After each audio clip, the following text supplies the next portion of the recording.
Bismillahirrahmanirrahim. Assalamualaikum warahmatullahi wabarakatuh, anak-anakku.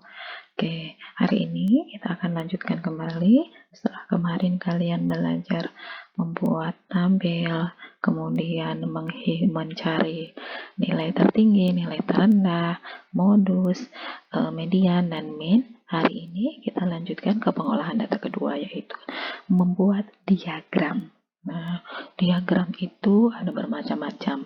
Ada diagram garis, diagram batang, diagram gambar, dan diagram lingkaran. Hari ini kita akan belajar diagram garis dan diagram batang. Sudah siap?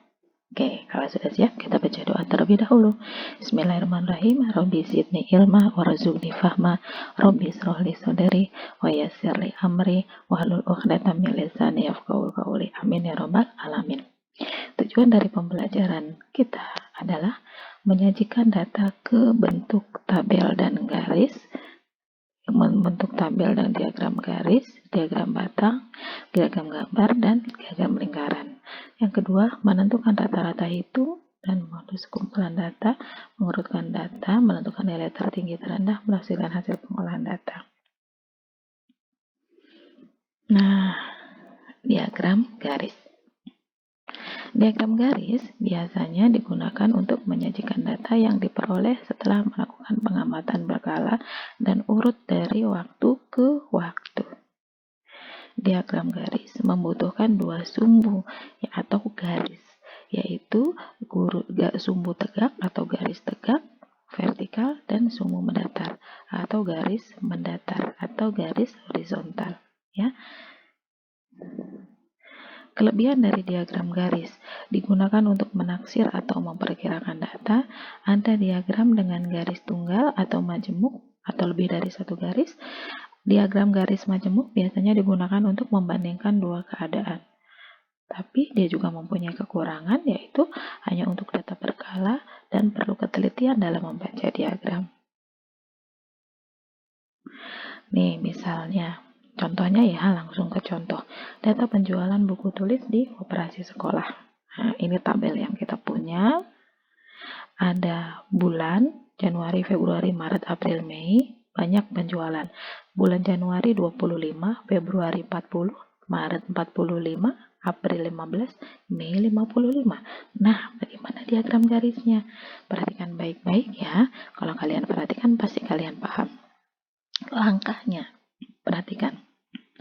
Yang pertama, buatlah nama bulan pada sumbu mendatar. Nah, ketika pada sumbu mendatar berisi data utama. Ya, ini adalah diagram tabel tentang penjualan buku tulis. Berarti yang utama adalah bulan. Nah, ini yang pertama ini adalah bulan.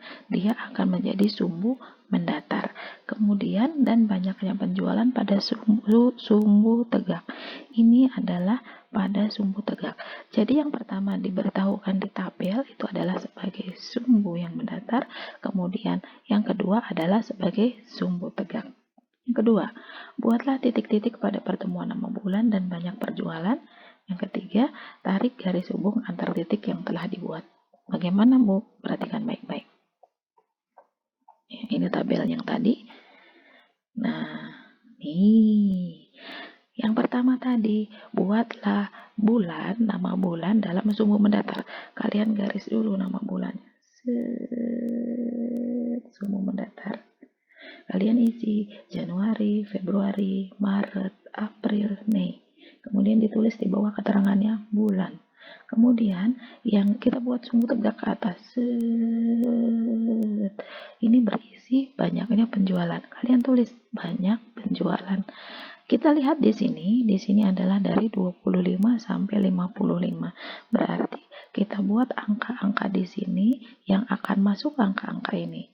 Berarti boleh dibuat kelipatan 10 atau dibuat kelipatan 20 atau kelipatan 30 boleh. Nah, di diagram ini, di contoh ini dibuat kelipatan 10. Berarti di sini 0, ini 10, 20, 30, 40, 50, 60. masuk ya, paling kecil 25 masuk, paling besar 55 masuk. Kemudian kita buat titik-titik. Januari 25, Januari. Nah, 25 berarti antara 20 dan 30. Kita tarik ke sini garis, kita tarik garis ke bawah, kita berikan titik di sini. Selanjutnya, Februari. Februari 40. Februari kita tarik ke atas sampai titik 40. Di sini 40 kita garis, di pertemuannya kita beri titik. Kemudian Maret. Maret adalah 45. Kita tarik garis ke atas, kemudian 45 adalah antara 40 dan 50. Tep. Nah, yang April. Yang April 15. Tep di sini. Yang Mei adalah 55. Kita tarik. Tep di sini. Kemudian kita hubungkan titik-titiknya dari awal. 1, 2, 3, 4. Jadilah diagram garis kita. Oke. Sekarang diagram batang. Diagram batang mirip dengan diagram garis. Cuman kalau garis bentuknya garis, kalau diagram batang bentuknya seperti batang atau seperti tongkat. Diagram batang merupakan bentuk diagram yang menyajikan data dalam bentuk batang-batang persegi atau persegi panjang dengan lebar yang sama. Diagram batang dapat dibuat secara tegak atau mendatar. Nih contohnya, tabel jumlah ikan ditambah milik Pak Reza. Jenis ikan. Nah, ini adalah data utama. Banyaknya ekor adalah data penjelas atau data yang disumbu Y. Lele 550, mujair 450, bawal 350, gurami 400. Langkah membuat diagram. Yang pertama, buatlah nama jenis ikan pada sumbu mendatar dan banyaknya ikan pada sumbu tegak. Yang kedua, buatlah batang pada setiap nama jenis ikan setinggi banyak ikan pada tabel. Nih, ini tabelnya, ini diagramnya. Nih, buat sumbu mendatar. Diisi data yang pertama, jenis ikan. Jenis ikan. Lele, mujair, bawal, gurami. Buat sumbu tegak. Nah, untuk banyaknya atau ekor. Banyak ikan, ekor. Kalian isi di sini 400 sampai 550 berarti sampai 600 boleh. Kalau sampai 500 nggak nyampe. Sampai 600 berarti dari 0, 100, 200, 300, 400, 500, 600. Lele 550. Lele 550 berarti antara 500 sama 600. Kemudian mujair 450. Mujair 450 antara 400 sama 500. Kemudian bawal 350 tuh. Kemudian gurami 400. Gampang bukan? Oke. Nah, berarti sekarang waktunya berlatih. Kuis 8. Membuat diagram garis dan diagram batang maksudnya. Ini tabelnya, berat badannya, ini berarti nanti yang ada di sumbu mendatar, ini yang ada di sumbu tegak. Oke.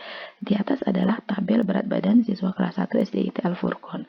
Buatlah diagram garis dan diagram batang dari data tabel di atas.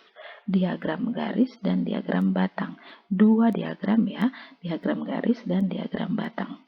Kerjakan di buku tulis, lalu foto dan kirim ke Classroom. Oke, selamat bekerja. Ini maksudnya Ibu bukan diagram garis, tapi diagram garis dan diagram batang ya. Jadi dari tabel kalian buat ya 2 diagram garis dan diagram batang. Di foto, kirim ke Classroom. Ibu tunggu di Classroom ya. Oke, ingat, tidak menunda-nunda, harus hari ini juga. Billahi taufiq wal hidayah. Assalamualaikum warahmatullahi wabarakatuh.